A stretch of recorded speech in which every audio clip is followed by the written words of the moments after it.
అందరికీ praise lord. ఈ రోజు దేవుడు మనకిచ్చినటువంటి వాక్య భాగము మొదటి సమూయేలు గ్రంథము 2వ అధ్యాయము 9వ వచనము. తన భక్తుల పాదములు తొట్టిల్లకుండా ఆయన వారిని కాపాడును. ఈ యొక్క మాటలు హన్నా ద్వారా చెప్పబడినట్లుగా ఈ యొక్క దేవుని యొక్క వాక్యంలో మనము మొదటి వచనం చూస్తే చూడవచ్చు అన్నమాట. అయితే ఎప్పుడైతే హన్నా తన యొక్క కుటుంబంలో తన యొక్క జీవితంలో ఉండేటువంటి ఆ యొక్క నిందను, ఆ యొక్క కొరతను తీర్చబడిన తర్వాత తను తన యొక్క దేవుని అయినటువంటి యెహోవాకు చేసుకున్నటువంటి ఆ యొక్క మ్రొక్కుబడిని యెహోవాకు ప్రతిష్ఠితుడుగా చేసిన తర్వాత ఆమె ఈ యొక్క విజ్ఞాపనము చేసినట్లుగా దేవుని యొక్క వాక్యంలో మనము చూడవచ్చు అన్నమాట. అయితే ఇక్కడ ఈ యొక్క మాట మనం చూసినట్లయితే భక్తుల పాదములు తొట్టిల్లకుండా ఆయన వారిని కాపాడును. దేవుడు మనల్ని కాపాడేటువంటి వాడుగా ఉంటాడనమాట. మనము దేవుని భక్తులముగా ఉంటే, దేవుని యందు భయము భక్తి కలిగి ఆయన బిడ్డలముగా చేయబడినటువంటి కారణాన్ని బట్టి మన యొక్క పాదములు తొట్టిల్లకుండా ఆయన మనల్ని కాపాడేటువంటి వాడుగా ఉంటాడు అనేటువంటి మాటని ఇక్కడ దేవుడు మన కొరకు రాయించి ఉంటూ ఉన్నాడనమాట. ఈ యొక్క పాదములు తొట్టిల్లకుండా అంటే అర్థం ఏంటంటే, దాదాపుగా మనము పెద్దవారమే, మనము కాలు జారి క్రింద పడటం అనేది అది అసహజం అనమాట.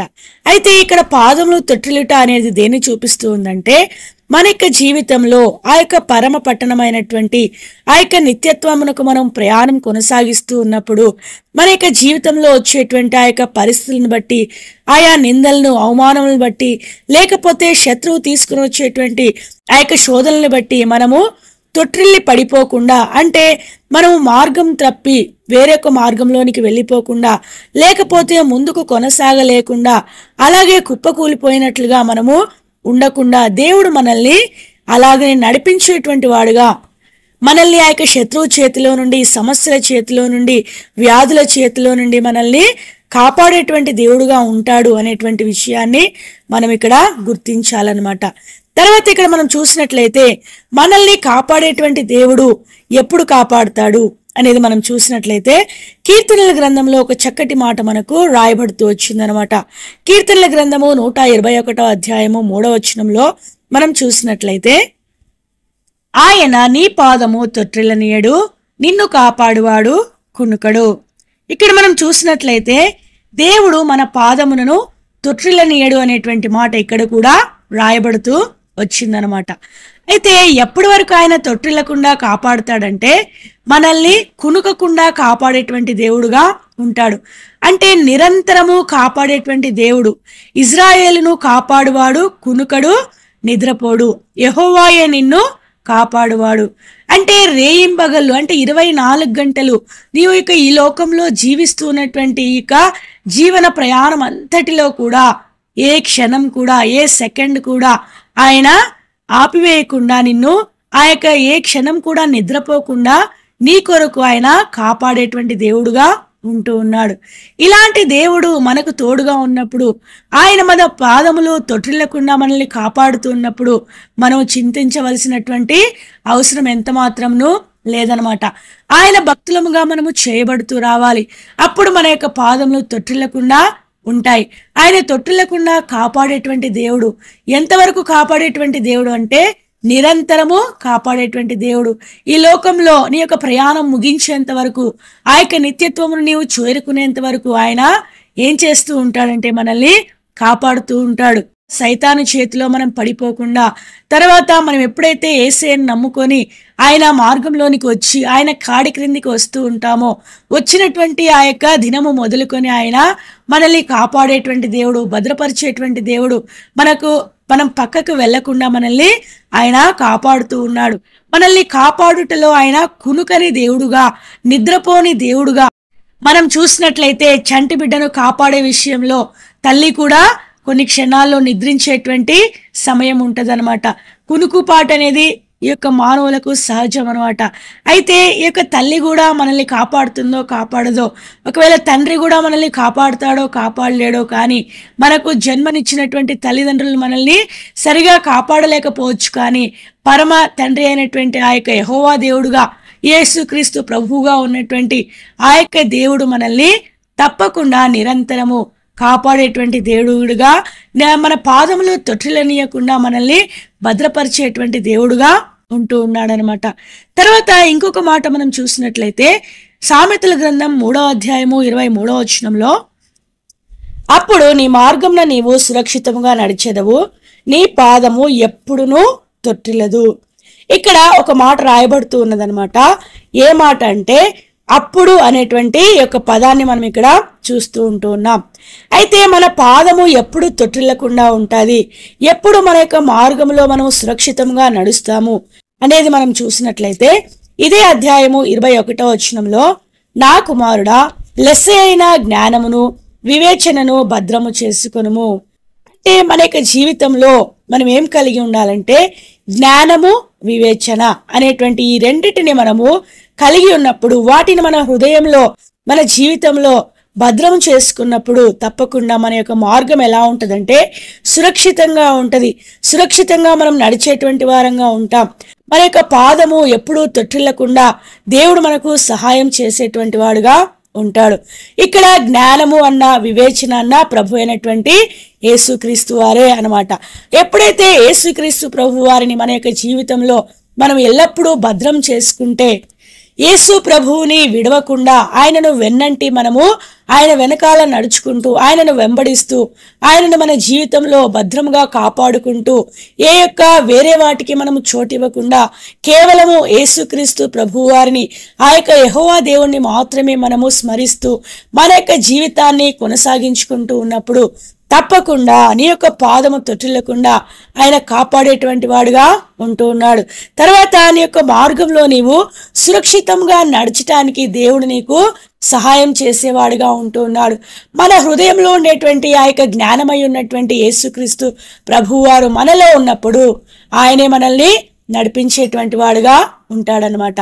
ఇంకో వచనాన్ని మనం చూసినట్లయితే సామెతల గ్రంథము 4వ అధ్యాయము 12వ వచనంలో మనం చూసినట్లయితే, నీవు నడుచున్నప్పుడు నీ అడుగు ఇరుకున పడదు, నీవు పరిగెత్తినప్పుడు నీ పాదము తొట్టిల్లదు. ఇక్కడ పరిగెత్తేటువంటి విషయాన్ని దేవుడు మనకు జ్ఞాపకం చేస్తూ ఉంటూ ఉన్నాడు. ఆత్మీయ జీవితంలో నీవు నడవడమే కాకుండా పరిగెత్తేటువంటి అనుభవం కూడా ఇక్కడ మనకు కనబడుతూ ఉన్నదనమాట. మనము ఆత్మీయ జీవితంలో నడవటం అనేది ఒక స్లో ప్రాసెస్ అన్నమాట. అయితే పరిగెత్తడం అనేది చాలా ఫాస్ట్ గా నీవు ఆ యొక్క నిత్యత్వమునకు పరిగెత్తేటువంటి అనుభవంలోనికి, అంటే త్వరగా వెళ్ళేటువంటి ఆ యొక్క స్థితిలోనికి నీవు రాగలుగుతావు. ఎప్పుడైతే నీ యొక్క ఆత్మీయ జీవితంలో నీవు దేవుని యొక్క స్వారూప్యంలోనికి వెంటనే మార్చబడుతూ దేవునికి చోటిస్తూ, ఈ యొక్క పాపము నీ వద్దకు వచ్చినప్పుడు నీవు దాన్ని విడిచిపెట్టి దాన్ని నీవు అంటుకొనకుండా నీ యొక్క జీవితంలో నీవు పవిత్రపరుచుకుంటూ పరిశుద్ధమైనటువంటి జీవితాన్ని జీవించినప్పుడు తప్పకుండా నీవు ఆయన స్వారూప్యంలోనికి దినదినము మార్చబడతావు. ఎంత త్వరగా నీవు దేవుని స్వారూప్యంలోనికి మార్చబడతావో అంత త్వరగా నీవు ఆ యొక్క ప్రభు వద్దకు, ఆ యొక్క నిత్యత్వంలోనికి చేర్చబడతావు. గనుక పరిగెత్తేటువంటి అనుభవం ఆత్మీయ జీవితంలో నీ యొక్క పరిస్థితి ఎలా ఉన్నది? నీ యొక్క పాదం ఇంకా తొట్టిల్లుతూ లేస్తూ నిలబడుతూ అలాగ నడుస్తూ ఉంటున్నావా? లేకపోతే ఎక్కడ ఆగిపోకుండా పరిగెత్తేటువంటి అనుభవంలో ఉంటూ ఉన్నావా? అంటే పరిగెత్తేటప్పుడు కూడా ఒక్కొక్కసారి తొట్రుపాటు అనేది సంభవిస్తుంది. అలాంటి పరిగెత్తేటువంటి తొట్రుపాట్లను కూడా నేను నిన్ను ఏం చేస్తాను? సహాయం చేస్తాను, నేను నిన్ను నడిపిస్తాను అని దేవుడు మనకి ఈ దినమున తెలియజేస్తూ ఉంటూ ఉన్నాడు అనమాట. ఈ యొక్క పరిగెత్తేటువంటి అనుభవం మనకు ఎప్పుడు కలుగుతుంది అనేది మనం చూసినట్లయితే 7వ వచనంలో మనం చూస్తే, జ్ఞానము సంపాదించుకొనుటే జ్ఞానమునకు ముఖ్యాంశము, నీ సంపాదన అంతయు ఇచ్చి బుద్ధి సంపాదించుకొనుము. ఇక్కడ చూసినట్లయితే మరొకసారి పరిగెత్తేటువంటి అనుభవంలో కూడా మనము కాపాడబడాలంటే, మన యొక్క పాదములు తొట్టిల్లకుండా దేవుడు మనం భద్రం చేయాలి అంటే మన యొక్క జీవితంలో ముఖ్యాంశం ఏంటంటే జ్ఞానమైనటువంటి ఆ యొక్క యేసుక్రీస్తు ప్రభువారే అనమాట. ఈ జ్ఞానమైనటువంటి యేసుక్రీస్తు ప్రభువారిని ఎప్పుడైతే మనము కలిగి ఉంటామో ఆయనే బుద్ధి అయి ఉంటూ ఉన్నాడు. తర్వాత ఈ యొక్క మాట మనకు చెప్పుతూ ఉంటున్నదనమాట, మన సంపాదన అంతా ఇచ్చివేసి బుద్ధిని సంపాదించుకోవాలంట. ఎందుకంటే మనకు ఉన్నటువంటి ఎంత సంపాదన అయినా కూడా ఈ యొక్క బుద్ధితో సమానము కాదు. గనక దాన్ని అంతటిని ఇచ్చివేసి మనము బుద్ధిని జ్ఞానమును యేసుక్రీస్తు ప్రభువారిని మనం సంపాదించుకున్నట్లయితే తప్పకుండా మన యొక్క పాదము తొట్టిల్లకుండా మనము పరిగెత్తినప్పుడు కూడా మనము తొట్టిల్లిపోకుండా దేవుడు మనకు సహాయము చేసేటువంటి వాడుగా ఉంటాడనమాట. అయితే దేవుడు మనల్ని ఎందుకు తొట్టిల్లకుండా కాపాడుతూ ఉన్నాడు అనేది మనం చూసినట్లయితే, ఎందుకు మనము ఆయా సమయాల్లో శోధనలకు గురి అవుతూ ఉన్నప్పుడు, ఆయా సమయాల్లో నిరుత్సాహానికి గురి అవుతూ ఉన్నప్పుడు, ఆయా సమయాల్లో దేవునికి దూరం అయిపోతూ ఉన్నప్పుడు, ఎందుకు దేవుడు మనల్ని తొట్టిల్లి పడిపోకుండా తిరిగి మనల్ని సమకూరుస్తూ మన యొక్క మార్గంలో మనల్ని కాపాడుతూ ఉన్నాడు? ఎందుకు మన యొక్క పాదములు ఆయన తొట్టిల్లకుండా, మనం పరిగెత్తినప్పుడు కూడా ఆయన పాదము తొట్టిల్లకుండా మనల్ని ఎందుకు ఆయన సహాయపడుతూ కాపాడుతూ వస్తూ ఉన్నాడు అనేది మనము చూసినట్లయితే, దేవుని యొక్క వాక్యంలో దీని యొక్క సారాంశము స్పష్టంగా రాయబడుతూ ఉన్నదనమాట. యూదా పత్రిక 1వ అధ్యాయము 24వ వచనం, తొట్టిల్లకుండా మిమ్మును కాపాడుటకును తన మహిమ ఎదుట ఆనందముతో మిమ్మును నిర్దోషులనుగా నిలవబెట్టుటకును. ఇక్కడ దేవుడు మనల్ని ఎందుకు తొట్టిల్లకుండా కాపాడుతూ ఉన్నాడంటే, మనం ఒక చోట నిలబడాలంట. అయితే ఎలా నిలబడాలి? మనము నిర్దోషులంగా నిలబడాలి. తర్వాత ఆనందంతో మనల్ని ఆయన నిలబెట్టాలని కోరుకుంటూ ఉన్నాడనమాట. అందుకని దేవుడు మనల్ని తొట్టిల్లకుండా కాపాడేటువంటి వాడుగా ఉంటూ ఉన్నాడు. పరిశుద్ధుడైనటువంటి ఆ యొక్క పరమ తండ్రి అయినటువంటి యెహోవా దేవుడి ముందర మనము నిర్దోషులంగా పరిశుద్ధులంగా నిలబడాలంటే దేవుడు మనకి తోడుగా ఉండాలి. యేసుక్రీస్తు ప్రభువారైనటువంటి ఆ యొక్క జ్ఞానమును మనము మన హృదయంలో భద్రం చేసుకుంటూ ఆయన చేత నడిపించబడుతూ మన యొక్క పాదములు తొట్టిల్లకుండా, మనం పరిగెత్తినప్పుడు కూడా మన యొక్క పాదము తొట్టిల్లి పడిపోకుండా, మనము ఎల్లప్పుడూ నిద్రపోకుండా కునుకకుండా కాపాడేటువంటి ఆ యొక్క జ్ఞానమైనటువంటి యేసుక్రీస్తు ప్రభువారిని మనము వెంటాడినట్లయితే, వెంబడించినట్లయితే, ఆయనను ఎరిగి మనము నడుచుకున్నట్లయితే, దేవుడు ఒకానొక దినమున ఆ యొక్క నిత్యత్వంలో నిన్ను ఒక ఆనందంతో తన సంతోషంతో, ఇదిగో నా బిడ్డ నా యొక్క మార్గంలో నడిచింది, తర్వాత తొట్టిల్లిపోకుండా తను తాను కాపాడుకుంటూ నిత్యత్వమునకు సురక్షితంగా చేరుకుంది అని నిర్దోషిగా నిన్ను నిలవబెట్టాలని దేవుడు కోరుతూ ఉంటున్నాడు. అందుకొరకే దేవుడు నిన్ను ఏం చేస్తూ ఉంటున్నాడంటే తొట్టిల్లకుండా కాపాడుతూ ఉంటున్నాడు. ఆయన జ్ఞానమైనటువంటి యేసుక్రీస్తు ప్రభువారిని నీ యొక్క హృదయంలో భద్రం చేసుకుని ఆయన భక్తుడుగా నీ ఉన్నట్లయితే తప్పకుండా దేవుడు నీకు కూడా ఇలాగున సహాయము చేయాలని కోరుతూ ఉంటున్నాడు. ఆయన భక్తులముగా పిలువబడుతున్నటువంటి మన యొక్క జీవితాలు ఎలా ఉంటూ ఉన్నాయి? ఎల్లప్పుడూ పడిపోతూ లేస్తూ యేసుక్రీస్తు ప్రభువారిని కాసేపు ఉంచుకొని కాసేపు ఆయనను పక్కన పెట్టేటువంటి వారుగా ఉంటూ ఉన్నామా? ఎల్లప్పుడూ ఆయన చెప్పినట్టే నడుచుకుంటూ ఆయనకే మొదటి స్థానం ఇస్తూ ఆయననే మన హృదయంలో భద్రం చేసుకుంటూ ముందు కొనసాగుతూ ఉంటూ ఉన్నామా అనేది మనము ఈ దినము పరీక్షించుకొని అలాగున మన యొక్క జీవితం లేకపోతే సరి చేసుకుని ముందుకు వెళ్ళాలని దేవుడు మనల్ని కోరుతూ ఉంటూ ఉన్నాడు. మరొకసారి మనకిచ్చినటువంటి వాక్య భాగమును చదువుకొని ముగించుకుందాం. 1 సమూయేలు గ్రంథము 2వ అధ్యాయము 9వ వచనము, తన భక్తుల పాదములు తొట్టిల్లకుండా ఆయన వారిని కాపాడును. దేవుడి కొన్ని మాటలను దీవించి ఆశీర్వదించునుగాక. ఆమె.